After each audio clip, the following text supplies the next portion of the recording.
Support for podcasts comes from Milwaukee School of Engineering Center for Professional Education, offering courses in AI machine learning, project management, and more. Program information at msoe.edu/CPE. Hey everyone, it is Jimmy, and today is a special day. Yes, we're sharing our Making Wisconsin series from last year, all about how immigration shaped our state. But this is a story that I got to produce looking back on the 50th anniversary of Hmong refugees coming to the U.S.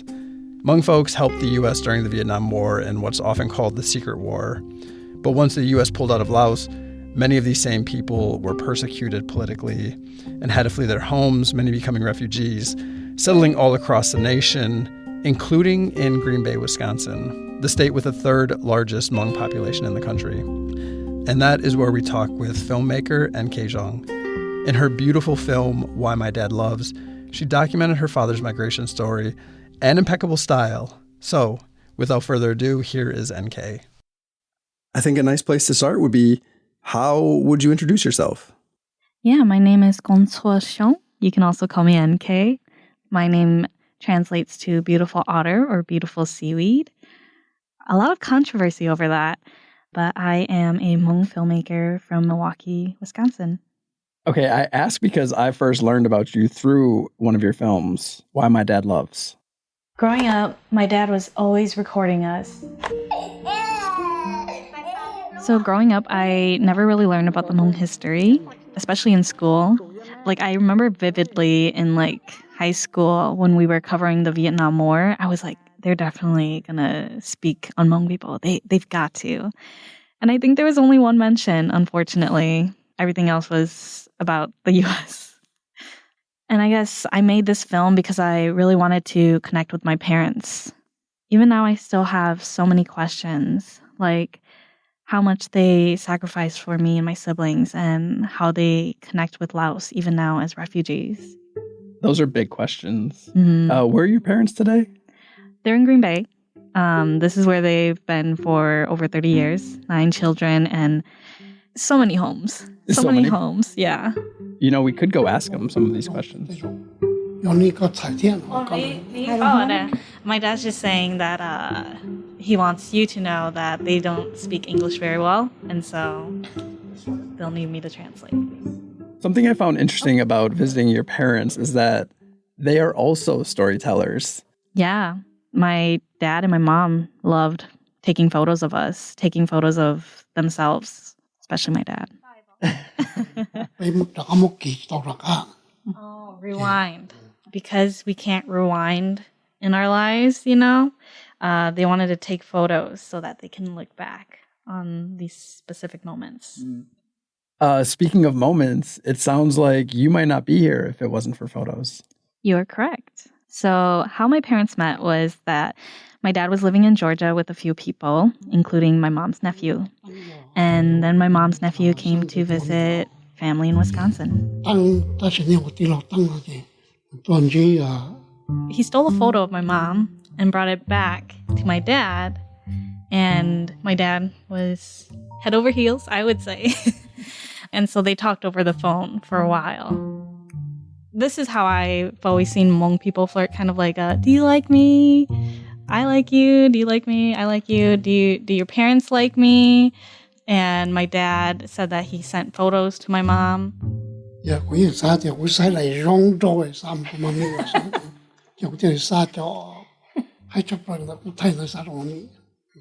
you hear the emphasis on that? Yeah. He said he only chose the most handsome photos to send to my mom.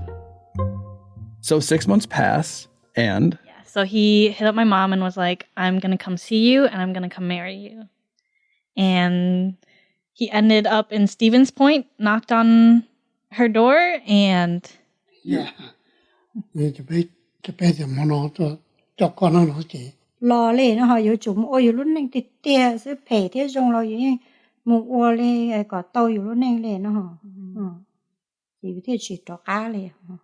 They're saying that when they got married, that was just their life. That's what they set out to do. Get married, have kids.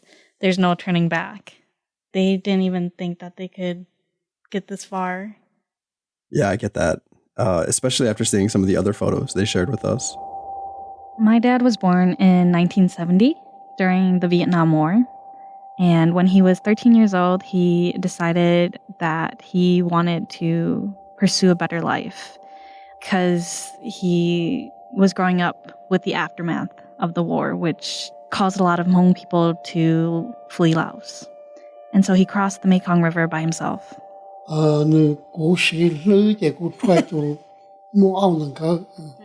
The river was overflowing with water because it had rained. How long did it rain for, Dad? 7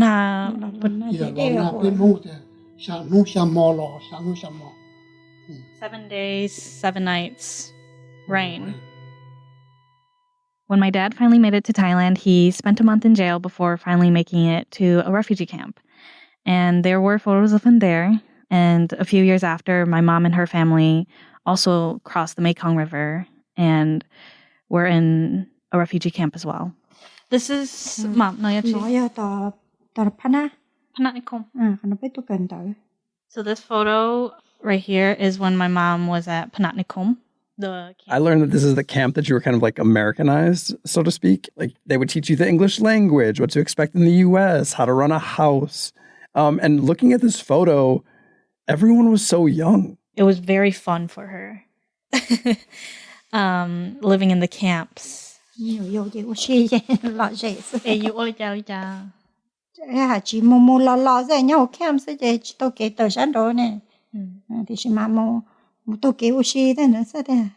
The way I imagine it is just like, there's a community there.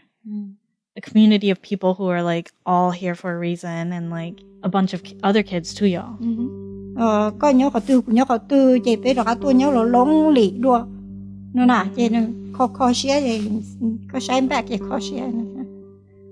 lot of emphasis on the word koshia, which means like a way to it's a way to describe like longing, sadness.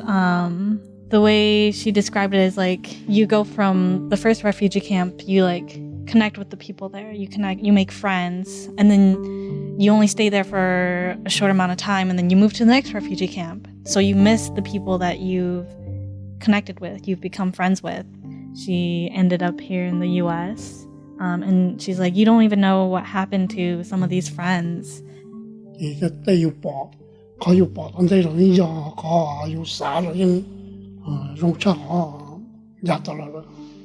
When they were living in the refugee camps, the idea of like, we have to go through this hardship and then we'll live a better life in the U.S. And he was also thinking that even if I live like okay in the U.S., my kids will go off and do better. And looking at his kids now, he is happy. He's content. He feels fulfilled from watching his kids do their own things and succeeding in their own ways.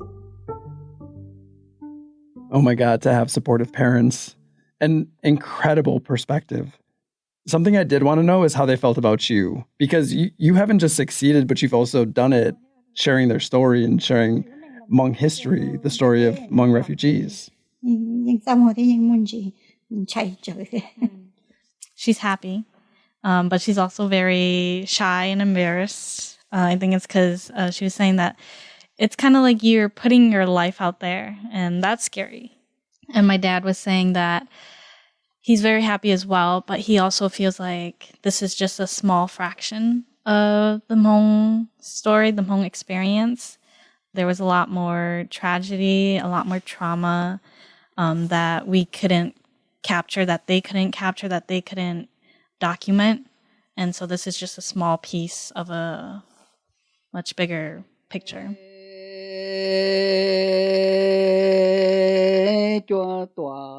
This is my grandpa, my mom's dad, who is also a storyteller.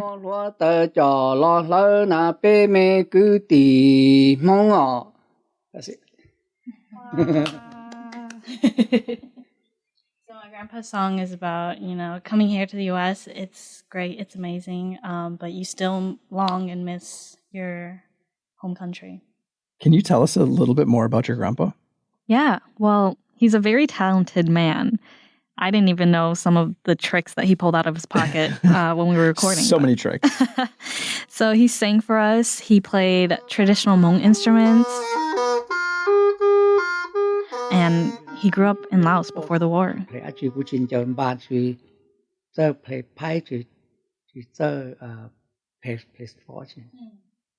My grandpa was just talking about how he was growing up. He was someone who listened to his parents, and he didn't play with the kids a lot in his village. And so he's not someone who plays a lot of sports. He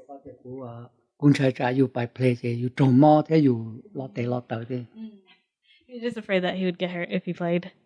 And here you are in a war for 7 years or whatever.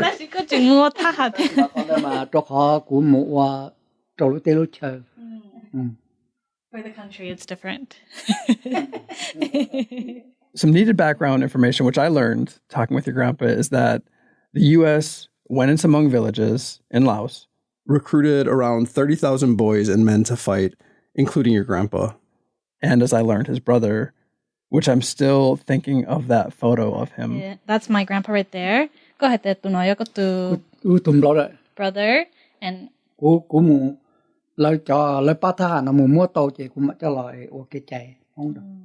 so his brother actually died during the war.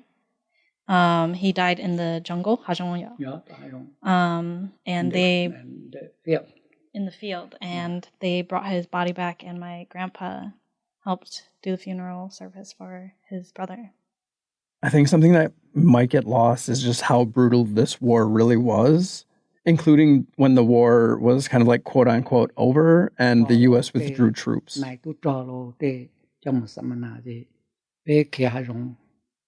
that's when it became more dangerous because the soldiers, they no longer had any weapons to protect themselves and their families. And so many Hmong men and their families who fought in the war were targeted, and they ran to the jungles.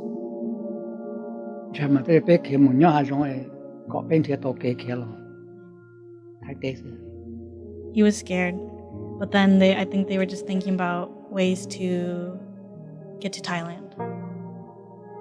My grandpa said he's so happy he's been able to watch what's now, the fourth generation of our family, with the grandkids and the great-grandkids all growing up here in Wisconsin.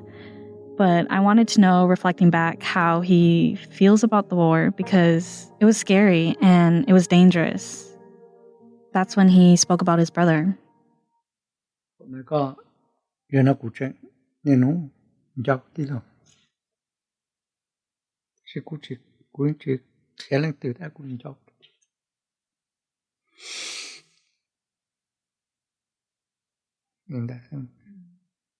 He misses his brother.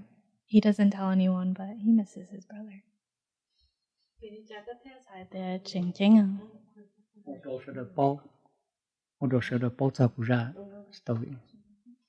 He says that it's very important for his family to know his story. He just wants them to know his story. All right, thank you. Okay. Bye. You know, something I find incredibly interesting about spending time with your family is just that everyone is a storyteller. And so you becoming a filmmaker felt almost inevitable. Yeah, so storytelling is so deeply rooted in the Hmong culture. For example, my grandpa is a song poet, and he sang for us, which I wasn't expecting him to do. So what took you 2 minutes took me 2 weeks for a project last time. But yeah, and my grandma, she sews flower tapestry, bandao. Bandao is very important to the Hmong culture as well, because for a long time that was how we kept our written language, which we don't really have anymore. And my dad, when he made it to the U.S., he loved to play with mechanics, and camcorders was one of those mechanics that he played with. And as I say in my film as well, you know, the camcorder was handed over to my mom, and she was recording us. Every time I've asked them, like, why did you guys record us when you were growing up? And they really emphasized that we wanted you guys to have something to look back on when you're older. So your history. And so I'm really able to tell these stories because of the sacrifices that they made. Because they chose to come to a country where they felt like their children would be successful and really not have to just survive like they did, but to thrive. You know, to start this, I asked you how you would introduce yourself. And I'm curious, after telling this story, if I asked you now how you'd introduce yourself, if anything would change. Yeah, I think maybe a little bit. Hi, my name is Gong Cho-Xiong. You can also call me NK. I am a daughter of Hmong immigrants. I am a Hmong storyteller.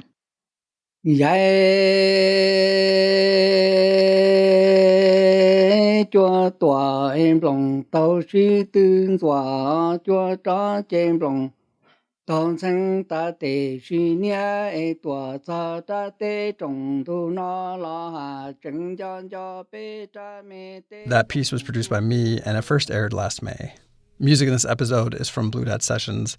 Status Pending is produced by WUWM, Milwaukee's NPR, part of the NPR network. And don't forget to stick with Status Pending for more stories about immigration in Wisconsin.